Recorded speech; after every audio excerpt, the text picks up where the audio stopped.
I want to welcome everyone to Conversations with Conservatives this morning. I'm Jamie Jackson with the Daily Signal. Happy to be here to moderate this morning. We're going to get right into it. Typically what we do for those who have not joined us before is we're going to open up with a couple of topics, and then we open it up to you all, the press. So we're very happy that you all are here with us. Quick reminder, feel free to tweet us at Conversations using the hashtag CWC114. I want to say a special welcome to all three of our chairmen for joining us this morning. And the first topic that I want to get to is XM. Obviously, conservatives have very strong views on XM, some calling it a corporate welfare. As we get closer and closer to June, this continues to remain a hot topic. What's the best way to move forward in terms of XM with that reauthorization coming up? Well, the best way is to do nothing, something Congress is usually pretty good at, and just let it expire. And then you have the natural wind down that would take place with all the existing loans and financing that are out there. They would continue under the terms and conditions of the contract. And so it's a natural wind down, and exactly what I think the voters expect us to do. It is corporate welfare. There's all kinds of corruption there. We had the first hearing last week, and I'll go quickly here, but we learned last week, the day before the hearing, that Mr. Gutierrez, a gentleman, former employee at the bank, was indicted by the Justice Department for fraud and bribery. There are 31 open fraud investigations, and I think the real takeaway from the hearing last week was that there may be more indictments coming, both in the Gutierrez case and in the other 31 open fraud investigations. So this is something I think our constituents are fed up with, the idea that if you're a connected company, you get some special deal with the government because you got all kinds of lobbyists helping you out here in this town. And frankly, from a conservative point of view and Republican point of view, every single presidential candidate out there has said they're against it. Every conservative group, outside conservative group, is against it. The chairman of the important committees that deal with this issue, Mr. Ryan, Mr. Henschling, Mr. Chaffetz, Mr. Price, all are opposed to it. Mr. McCarthy is on the record saying it shouldn't be reauthorized. Mr. Scalise is on the record saying it shouldn't be reauthorized. If we can't get rid of this, then come on. So yeah, we should get rid of it. Anyone else want to add to that? I agree. We want to say a special welcome to Congressman Mooney. We're discussing XM right now. But I'm going to take that question, I'm going to lead it into another topic that's been in the news lately, and of course, the D.C. non-discrimination law. Obviously, a resolution of disapproval was approved and issued out of Oversight Committee. What's the best way to move forward in terms of this law? Because a lot of people are questioning its limits on religious liberty. Well, yeah, we passed the resolution last night. I strongly support it. Mr. Meadows, who will be here shortly, I believe, is the sponsor of that. We can wait for Mark to give probably a more elaborate and better explanation. But it is the right thing to do to protect certain fundamental freedoms and liberties of folks in the district. And obviously, Congress has the right to do this, and frankly, the responsibility under the Constitution to do this, and so it passed in a pretty strong way last night. I don't know if we had any Democrats who supported it, but I think passed out of committee last evening.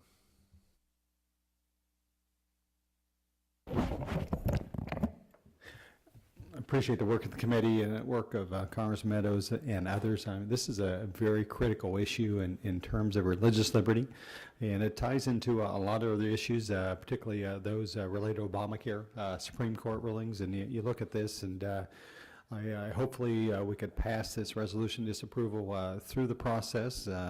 But if it does not, I'm pretty confident that based on readings of the First Amendment and previous court rulings, it very clearly will be seen as a violation of the First Amendment rights of those who live here in the district. And again, it's the right thing to do. It's the constitutional thing to do, and we're going to continue to push forward on that. Hopefully leadership will bring it to the floor along with the Unborn Pain Capable Act as some bills we could move forward that meet many of our pro-life promises in the Republican Party.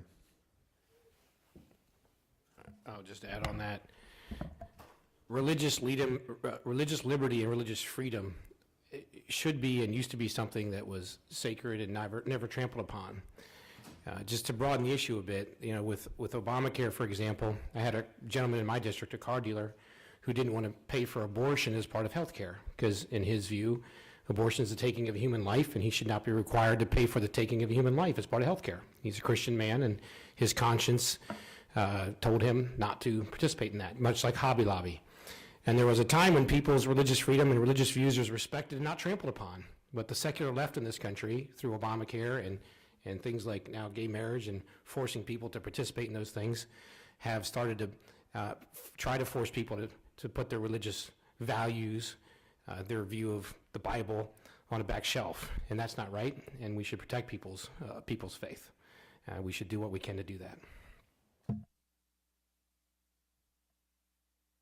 All right, and we're going to go ahead and open it up to questions from the press. We'll start with you, Penny. Yesterday, the Majority Leader, Mitch McConnell, held a press conference with some other Republicans, and he declared that Congress is no longer dysfunctional, that they're getting things done, and I wondered if that means that the Republicans are getting the things accomplished in Congress that they promised to win a majority in both houses, or is I something think you else asked it right, to win the minority if we keep doing the things that we're doing, so. I'm at the majority. Well, just real quickly, I'm holding my breath to see if we're functional again, and my measure will be, do we pass 12 appropriations bills? And what we should be doing in the House is taking up all 12 of these bills and send them over to the Senate and tell them that we're not going to do an omnibus or a CR. They need to do the same thing. I think it's a shame when leaders of the Republican Party adopt the language of the media. We were not dysfunctional before. The media declares that we're dysfunctional because we don't agree to some of the leftist ideas that Washington, D.C. wants to, go out there and give to all the people of America. I think when we stop bad legislation, that's just as functional as when you pass good legislation. And I think it's important for us and incumbent upon us to keep the promises that we made to the American people. I want to ask you a question. It goes to your original question. Did anyone campaign on exempt reauthorization? I don't think so. Did anyone campaign on adding more money to the deficit? I don't think so. Did anybody campaign on corporate cronyism?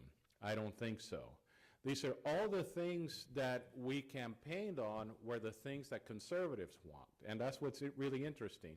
To get here, just about everyone campaigns on conservative ideas. Once they get here, they reject those things because the media rejects those ideas, the conservative ideas. The media does not like conservative ideas and tries to portray conservative ideas as bad for America. But interestingly, just about everyone who came here as a Republican because they campaigned as a conservative, as a fiscal conservative, as somebody who was going to defend the Constitution. So I think we were functional when we were trying to stop things that were bad that the Obama administration was doing. And I think we're functional when we do good legislation. And I'm waiting for us to start doing good legislation that actually helps the American people. Raúl is exactly right. The measure is real simple. Are we doing what we told the voters we were going to do when they elected us to the job? When they gave us this unprecedented majority we now have in the House, largest in 80 years, when they gave us back control in the Senate, are we doing what we told them we were going to do last November? Like, did we stop the president's unconstitutional executive amnesty provision? Are we going to, as Raúl are we going to stop the corporate welfare? Are we going to have a work requirement for able-bodied adults in our social safety net systems? All those things we told the voters we were going to do, that should be the measure. Are we accomplishing those things? To date, we haven't, and frankly, that's what we need to focus on, doing exactly what we told the voters we were going to do, things that resonate with middle-class families all across the country. That's what should be our focus. And that, to me, is the measure of whether we're functioning in a proper way or not. I had a similar question on a Sunday morning news show in reference to the 6-year anniversary of the I guess, the modern Tea Party movement. And I will tell you what I hear in Kansas, and I think across the country, is folks wondering whether we're keeping our word. You know, I don't know of a candidate in the Republican side that said they would support amnesty and said we want to stop the president, but this body and the Senate went ahead and allowed that to proceed forward, just hoping that a judge would stop that for us, not doing our job. We've got power of the purse that we don't use very often to roll back regulations in this agency, as Congressman Massey pointed out.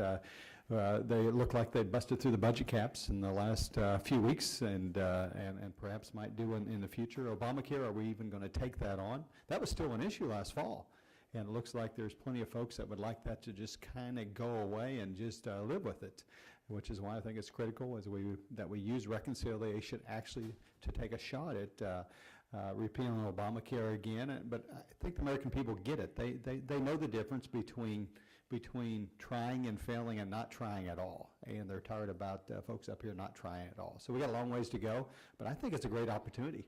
But it's also a tremendous challenge because we've been given, as Congressman Jordan indicates, a historic majority, and we've got to do something with it, or they're going to stay home in the next election, in my opinion. Go ahead. Well, I just wanted to add, I'm a freshman here, and I come from a state legislative background, and the way a bill becomes law, the way the process functions is one chamber passes it, the other chamber passes it. If they don't agree, they go to a conference committee brings it back, it goes to the president. That's how it's supposed to function. What I learned in the Homeland Security debate, we passed a bill, they tried to jam it up for 17 days, and then finally they passed the bill, we passed a different bill, amended it, sent it back, requested a conference. And Harry Reid and 46 Democrats filibustered the appointment of a conference committee. It's the Democrats' goal to create dysfunction and use that filibuster rule as much as they can to create dysfunction, and then try to blame the Republicans for the fact that they're filibustering even a conference committee to work things out. And the American people need to know that. So we had a stalemate there, but it's because of the use of that filibuster. And of course, the fact that Democrats could filibuster a sexual trafficking of women bill for so long and get away with that is stunning to me. That they can get away with that the American people and the press doesn't light them up for filibustering a bill like that is outrageous.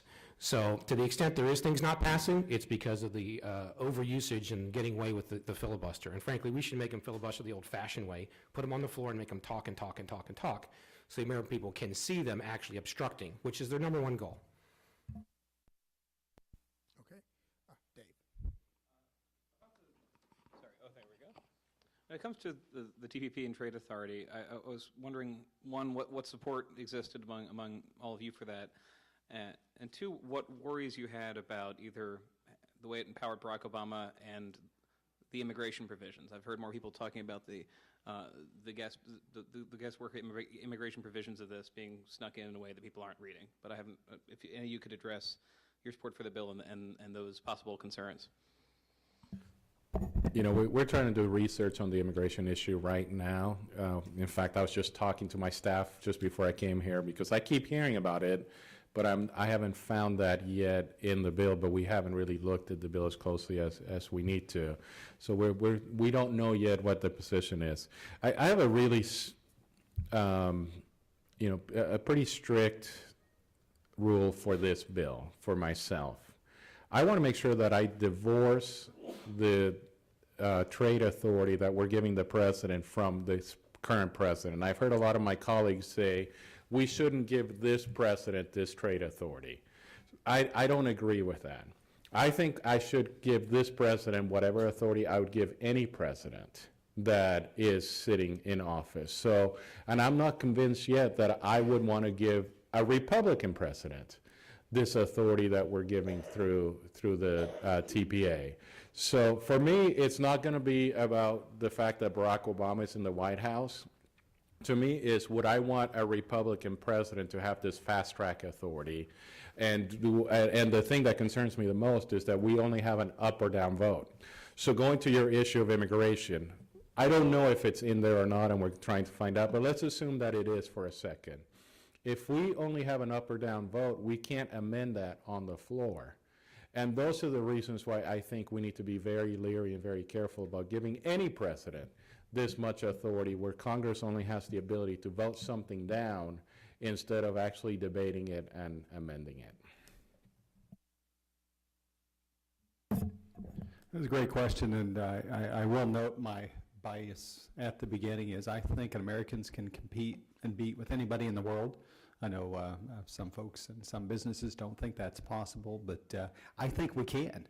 And any opportunity we can give Americans more opportunity to compete around the world, I think we'll win in that position. But the issue here is I think it is constitutional. I think every president except for Nixon had this authority from Roosevelt on, and so that's not unprecedented. But by passing the TPA, and we're still waiting, we searched through that, we don't find anything on immigration. We haven't seen that in there. You know, a lot of things are attributed to negotiations that may or may not be occurring. But at the end of the day, it is constitutional. We've done this before, and we'll work through this process by setting up the parameters. I think we do cage in this president and those that are negotiating. These negotiations have been going on without these type of parameters that are being negotiated through Congress. So it's not unprecedented. I think it'll work well. And yeah, there will be industries, my guess, that don't think they can compete. But I think we can. And I'm not afraid of competition. I'm ready to take it on. And if we can't stand up to the Chinese here and say, hey, we're going to compete directly with them, then we will be in the waning moments of our country. This is an opportunity to actually expand exports, expand opportunities, and create jobs here in America. And I find myself in a kind of weird position, because you look at the political players in this. My free trade agreement would be a very short one page. Get the government out of the business of managing that. But we got to move in the direction there's less government control and more open and access to markets. At the end of the day, I think Americans are exceptional, and I can go through business after business, particularly small businesses that are competing in the current framework. And if you give them one more opportunity, a little more of a free market access, we're going to create even more jobs in Kansas exporting around the world. I don't know about the immigration issue either. I'm trying to wade through the instructions in the TPA. It should be a much simpler document than it is, I think. But the two things that I'm looking at that I'm concerned about are labeling. There's some people that think that country of origin labeling is protectionism, and I completely disagree with that. I think it's truth in advertising. And the other concern I have is intellectual property. If we're going to dilute the best intellectual property system in the world to look like the rest of the world, then I have grave concerns. Melissa? There's some people in the Republican conference who don't want to use reconciliation to repeal the Affordable Care Act. What's the strategy to ensuring that the health care law is repealed in 2017? I'm for using reconciliation for Obamacare. I mean, there may be some other things that have merit that you could potentially also use reconciliation, but I think you have to make sure it's used for repeal of Obamacare. If there's some bipartisan issue that can get support and actually get passed, I mean, because one of the critiques here as well, the president's going to veto it. Well, if the president's not, then you probably don't need reconciliation. The idea of reconciliation is you get past the 60-vote rule in the Senate. So I think it has to be about Obamacare. Again, back to what we talked about earlier. What did we tell the voters last November? We have told them time and time again, we are committed to getting rid of this law that everyone knows is bad.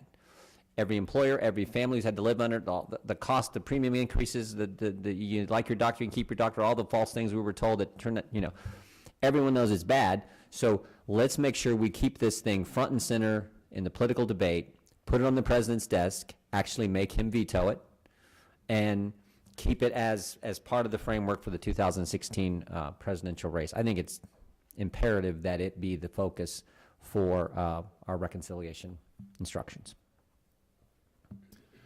I'd like to add on that as well. What I sense in the House and Senate, there are more than a few folks that don't want to do anything through a reconciliation process. That's not easy.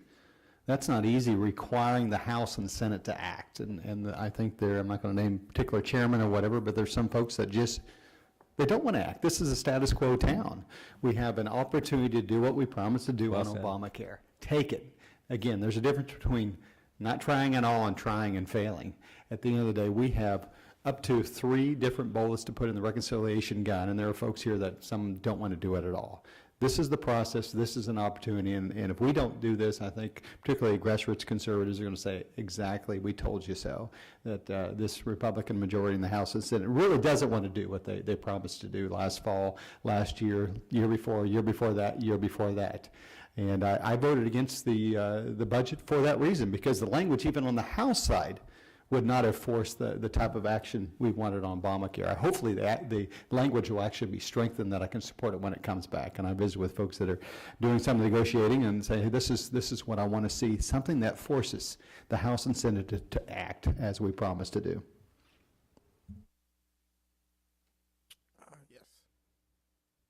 It's Lindsay with the Kansas City Star. I was wondering, there are some conservatives in both the House and Senate who want to increase NIH funding as much as doubling it, actually.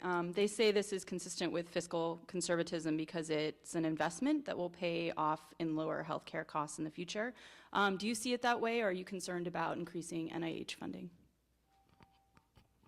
I don't think anybody's concerned about increasing NIH funding. I think whatever we do to increase NIH funding has to be offset with cuts somewhere. You know, I think any kind of NIH funding it's important funding, and I just don't buy the argument that government spending actually creates growth. You know, if it would have created growth, we wouldn't have had the recession that we just had. So.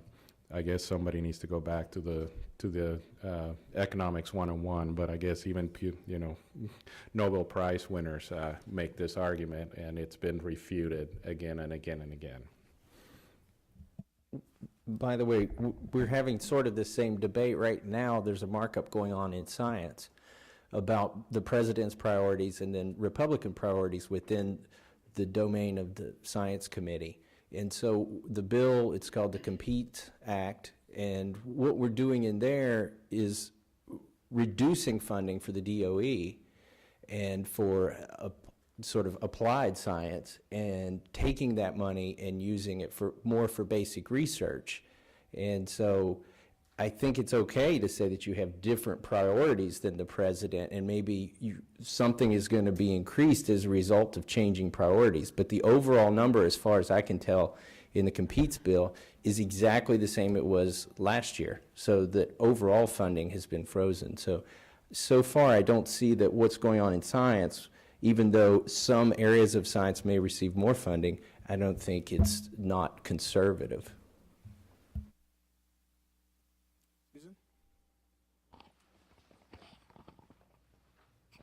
Hi, Susan Cornwell with Reuters.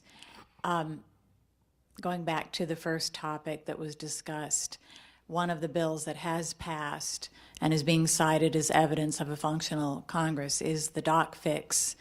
And to do that, Boehner went to Pelosi to negotiate the deal, which a lot of conservatives in the end did not like because it added to the deficit. I just wondered if you felt, any of you felt sort of stranded by Boehner's idea to go to Pelosi to negotiate that, and if you worry that that's sort of a sign of things to come in this Congress and the way things are going to work in this Congress. My only concern is that we're starting to look like the Republican Congress of 2005, where you know, if you remember in 2005, between 2000 and 2005, there were a lot of promises made by the Republican Party. Those promises were not kept. We started, you know, touting Medicare Part D, No Child Left Behind, all these bipartisan compromises that came out. And what was the reward that the Republican Party got? They lost the House, they lost the Senate, and they haven't been able to regain the presidency since then. If that's what we want to do as a party, then I think we're in trouble. And you know, one of my heroes is Tom Coburn, and he was asked about this SGR fix by the Examiner, and he was asked, why is it that we don't do anything when it comes to reforming Medicare? And I love his line. Is totally tied to people who are in Congress for a career. If they truly were patriots, they would have fixed Medicare already. So then they asked him a follow-up question, but at least they fixed SGR, right? And his answer was, I don't think SGR was faulty. What was faulty was for Congress not to institute the cuts mandated by SGR. What we keep doing to the American people is we keep telling them that we are not going to make any tough choices here in Washington, D.C.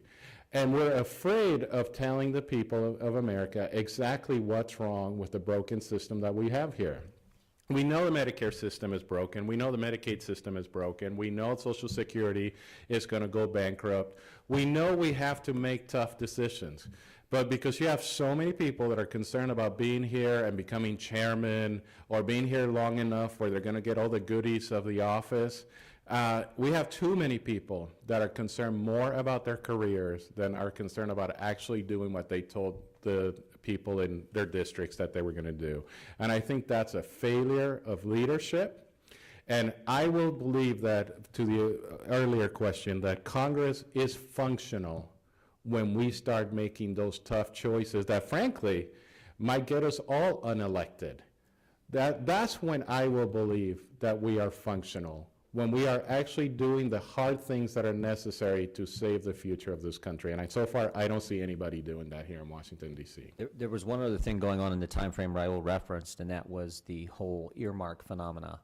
And if you remember, the special interest spending voters despise. Maybe a handful in the district are getting it, but the rest of the country, and we can remember the bridge to nowhere, which happened at that. I would argue that special interest spending today is not earmarked. Special interest spending today is this cozy deals that big companies get with the government, like the Export-Import Bank. I would argue that the Export-Import Bank is the bridge to nowhere example of special interest spending going on today. One other thing, which is why we should focus on just letting that thing go away and not reauthorize it. So let me follow up one more thing, item that bothers me about this deal. I hope the CBO is wrong. Because CBO says this is going to increase the deficit, it's going to increase the debt, and there have been a multitude of statements claiming otherwise, and that's not the CBO score. This is not going to fix the problem, it's going to make it worse. I hope the reforms work out. And so I don't know why folks that are pushing this continue to misrepresent the CBO score of this particular bill, number one. Number two, from a bigger perspective, and again, I hope it fixes it, but don't forget historically, this is the fix of the fix. Yes. Of the fix of the fix. This is from a 1997 fix, a balanced budget agreement that's been suspended 17 or 18 different times since the year 2000 because Congress didn't want to do what they promised to do. Now, they misunderstood and guessed wrong at this time what the impact would be. That's why the numbers got so big, because they were wrong. But the CBO says this is going to raise the deficit. The other thing, you mentioned just about our leadership in the House. If I understand correctly, this is the 10th, well, this wasn't a violation of the Hastert rule, but the amnesty was. And this gets in the same line of thinking that, my gosh, we're going to make the media happy and the folks inside the Beltway happy if we can find some agreement Democrats agree with at the end of the day, and claiming it's historic. This is not historic reform of the system. This actually takes the Obamacare approach and locks it in perhaps for another few decades. And so we're looking for a reconciliation process to undo it, and I think this locks it in. So I got a lot of problems with that. But most of all, it's just trying to misrepresent the CBO report, because I've read the report. This does not save us money. And it's, somebody said recently, it's easy to be bipartisan when you're adding to the debt. And that's the problem here in Washington, is that no one wants to make the tough choices because the debt is hidden. The debt is not something that people feel right away.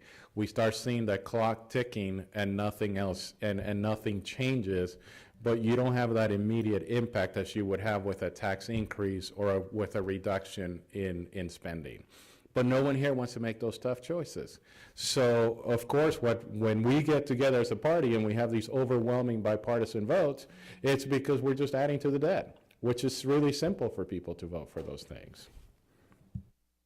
And we'd like to welcome Congressman Meadows from North Carolina. Thanks for joining us. Appreciate it. I wonder, they asked earlier about the D.C. bills. I don't know if you want to... Right. One of the first questions, if you're open to commenting on it, was in terms of the D.C. non-discrimination law. I understand that you co-sponsored the resolution of disapproval. Any thoughts or comments on that?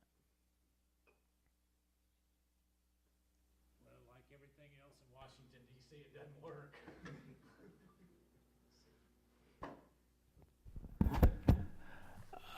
Obviously, last night, it passed really along party lines out of committee, where we voted on the disapproval resolution. Probably the biggest issue for many of us is trying to make sure that all rights are protected, and specifically with regards to primarily a lot of the Catholic universities, schools, and the likes. Their religious freedom in their mind and in my mind is being challenged with this particular D.C. law. And the Supreme Court ruled in 2012 very clearly. It was a unanimous decision that at that particular time it was a Lutheran church that went before the Supreme Court in Hosanna Tabor versus EEOC. And they said that they're with regards to the mission of a particular institution, in that case it was a Lutheran church, the teachers, even with that, should have a ministerial exception. And so for me, expanding the ministerial exception to make sure that we protect those religious liberties is paramount.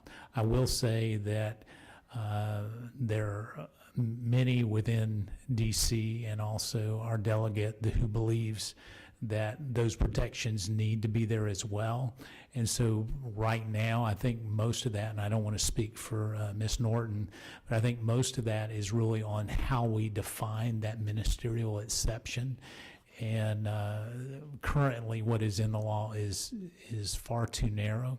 If we could expand that some, I think we can accommodate what the intent of the law is and yet still protect religious freedoms. I'm not real optimistic that that will get done, and so obviously the disapproval resolution was passed, and I believe it'll be taken up by the House in the coming days. But hopefully cooler heads will prevail and we'll be able to find some kind of common ground here and be able to adjust some of the language and deal with that. Thank you. Yes, ma'am, in the back. Hi, Rachel Bade with Politico. A lot of your colleagues were talking last week about Orion Murray 2.0. You guys are obviously still upset about SGR. What are your thoughts on Ryan Murray 2.0, lifting the spending caps for defense and non-defense, and can you guys band together to stop something like that from happening? Do you have the numbers? We hope so. Look, we had a plan over 2 years ago where we said the only way you break the caps is if you get the kind of reform in the mandatory spending that will actually start to bring our debt situation under some control.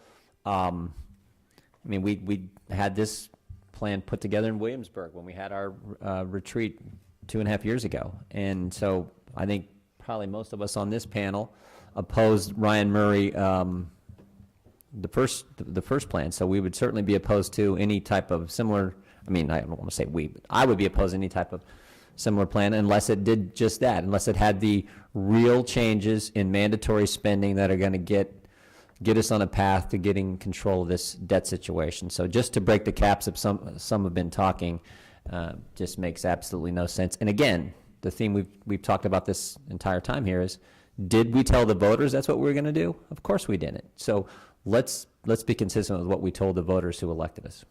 I think you can use everything I said on the previous question on this question. It's just pretty clear. It's ironic that we have a conference committee trying to get together to get to a balanced budget in 10 years, but yet we're making a promise that in 10 years we're going to balance the budget, but we're not willing to do anything today to actually balance the budget. We can't actually get together and do entitlement reform, welfare reform, all the things that are hard and are necessary for our nation to be on a more fiscally sustainable path.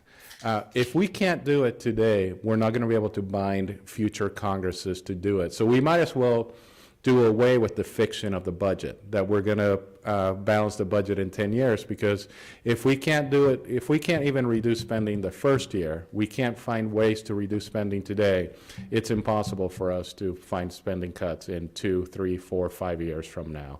So, maybe the conference committee should just stop meeting and tell the American people the truth, that they don't have, that we in Congress are incapable of actually keeping our promises to the American people. Real quick to Raúl's point, we passed the budget, and then the next day we passed the doc fix, which was not even part of the budget. If we can't bind ourselves for a day, how would we bind the next Congress for a year? The other thing, and to Jim's point, we would trade, increases in the spending, in the discretionary spending, for cuts in the real problem, the mandatory spending. In fact, in October 2013, when we came out of the shutdown, I asked our leadership, why did we only fund the government until December? If you remember, we only funded it for about 10 weeks, and what a member of leadership who's no longer with us in Congress told me was, well, look, wouldn't you make this trade in long-term spending for these discretionary increases? I said, yes, but I can't imagine the trade, the deal I would make that Harry Reid would agree to and that the president would sign. Well, along comes December. They came up with the trade. The long-term entitlement cuts were to the military. And that's the trade that they could imagine, that I couldn't imagine. The Democrats would cut funding for retired veterans in exchange for us increasing short-term spending in the military.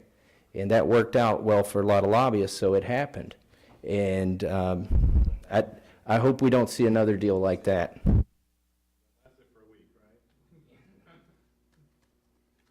Kelsey? Hi, Kelsey Harkness with the Daily Signal. Congresswoman Eleanor Norton released a statement saying OGR decided not to take up a resolution on the D.C. Human Rights Amendment Act, which critics say could force a D.C. Catholic school to endorse and fund an LGBT group, for example. First off, I want to know if this is true about the committee's decision, and second off, I want to know why conservatives are in favor of fighting to protect religious liberty for some, but not all. And I think the question is definitely pointed at the committee, but also to everybody else, because I think it is symbolic on a lot of campaign promises to protect religious liberty. Was that an amendment? Was that one of the amendments she offered? No, it actually, there was two different resolutions that were put forth. One was Diane Black's, which we took up last night. The other was Vicki Hartzler, who put one in. And the premise is this, is that Home Rule came in 1973. At that point, gave D.C. the ability to, conduct the affairs of Washington, D.C. In 1989, the Armstrong Amendment was actually passed by Congress. So a federal law was passed by Congress that dealt with this particular issue. I think specifically that particular time it was with Georgetown. And so the premise that is out there right now is that there is indeed a federal law on the books that a D.C. law cannot repeal a federal law that is already existing. Since that Armstrong Amendment was passed in '89 after Home Rule, and that bill stays there, it would be having a local municipality pass a law that would do away with federal law. It would be like the city of Asheville passing a law to say that we're not going to comply with the Clean Air Act. It doesn't stand up, shouldn't pass political mustard, and so the decision was made that in light of existing federal law and the fact that the city's law cannot repeal a federal law, that Armstrong Amendment would stand. But it's a great question, and it's really what defined the two different resolutions and the reason why we took up one and not the other. Does that make sense? You have a follow-up? Well, I think ultimately, we would be disingenuous to suggest that either of these things are not going to be taken up in court. You know, if you have a federal law and you have a local law, I think there's a lot of jurisprudence out there that would say which one would stand. And so certainly whether it's this or what we took up last night, I'm not very optimistic that the president would take this up and actually sign it.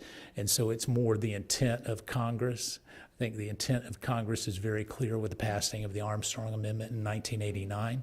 And certainly that's why we took up the other one. And but that's the difference in the two and why the decision was made. I'm not going to visit about what happened in OGR. I was not there, but I will say in general, I've been very worried about the general Republican establishment in Washington, D.C. If you roll back 10 years ago, I think we had over 200 co-sponsors of a federal marriage amendment, and we had overwhelming support, the Defense Marriage Act, even, Mr. Clinton and Mr. Biden, numerous things, and now you have almost overwhelming silence from our leadership about the issue of marriage. I think that gets into this as well. I'm very worried that that folks aren't saying much and letting that issue pass. But and we have a Supreme Court. Arguments are going to be very soon, and a decision likely this summer that somehow is going to discover that back in the 1860s, somehow that 14th Amendment had created this right to same-sex marriage, and I sure hope they don't rule that way. But the ruling class in Washington, D.C. has just become overwhelmingly silent. But across America, the polling's very clear. They don't want judges imposing a redefinition of marriage. And that's what might be ready to occur. And if the Supreme Court is looking at the political realm here in Washington, D.C., which I think they tend to do, they're going to look over here at Congress, and Congress is going to be nearly silent on the issue. And meanwhile, the American people are saying enough is enough. We don't want folks not only forcing a redefinition, but they're compelling participation in these particular ceremonies. And that's the case what's going to happen in the entities here in D.C. under this D.C. ordinance. So I think it's tied together, but what I'm bothered is by the overwhelming lack of silence of far too many folks here in Washington about the importance of marriage and important religious liberties. All right, and our final question, we'll go to Matt. Yeah, you've all been pretty clear that you oppose the Export-Import Bank, but I'm just wondering what can conservatives do if leaders do acquiesce on this, if they do reauthorize that bank? What can they do? What can conservatives do either to stop that or in retaliation? Keep making the argument, but again, understand the lay of the land. The chairman of the committee doesn't want it reauthorized. The chairman of the Ways and Means Committee doesn't want it reauthorized.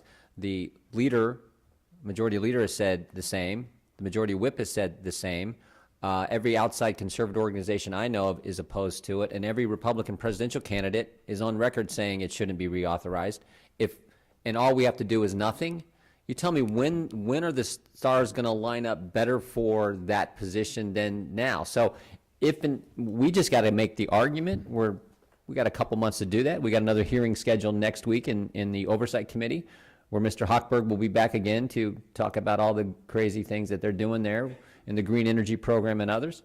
So we need to make the argument and make it, and let the American people know this is the bridge to nowhere for corporate welfare. This is that bad.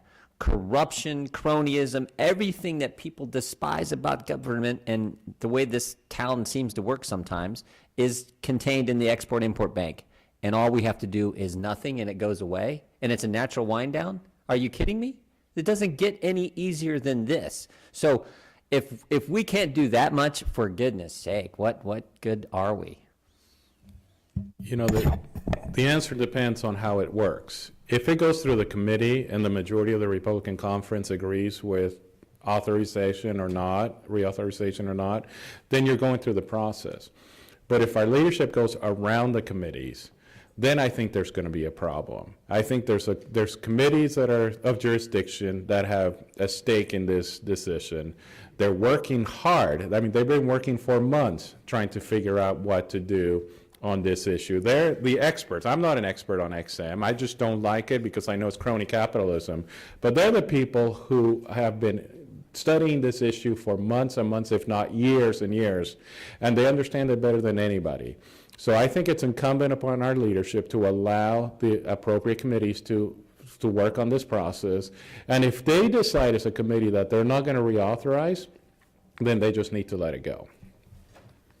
One last thing I'd like to note about the Boeing Bank that really does bother me. I keep hearing suggestions that entities like Boeing and other major corporations that are getting this gravy train are threatening to withhold campaign contributions of those who vote to shut the bank down.